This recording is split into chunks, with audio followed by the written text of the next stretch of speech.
Vas-y, Charles. Désolé, Zied, j'abuse de ta patience Non, et t'inquiète, de t'inquiète. ton temps, Non, mais non. merci.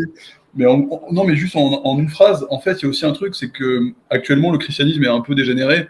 Il est devenu très très mou, très très mou du genou. Et d'un autre côté, l'islam, à mes yeux, alors je suis pas musulman, donc c'est une vision d'un type qui ne l'est pas, mais me paraît dégénéré. C'est-à-dire qu'il est devenu, il est devenu particulièrement rigoureux, mais un peu comme les évangéliques américains, c'est-à-dire en gros, c'est des gens qui ont un puritanisme affiché extrêmement véhément, et derrière, ils font des affaires, en fait, et c'est des gens... et puis même ce que j'ai vu, la destruction des tombeaux, je crois que c'est les Sabaha, non, les compagnons du prophète, ou la... Les Sahaba. Sahaba, oui. Sahaba, voilà. Et des compagnons de Fatima, etc., les tombes qui ont été détruites, etc. Enfin, il y a aussi un truc bizarre qui se passe au niveau des lieux saints de l'islam. Je veux dire, j'ai l'impression qu'il y a une dénaturation aussi, et qu'elle touche les chrétiens et les musulmans, mais sur des critères différents, c'est deux mondes différents. Et dernier truc aussi, la situation...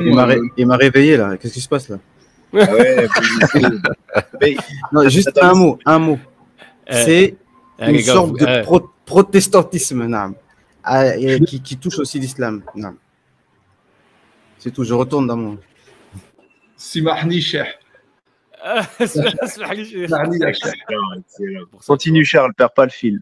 Non, et simplement ça, ouais, j'ai l'impression que c'est devenu enfin, allez, je vais être un peu plus franc, un peu plus cash, arrêtez de pisser de l'eau tiède.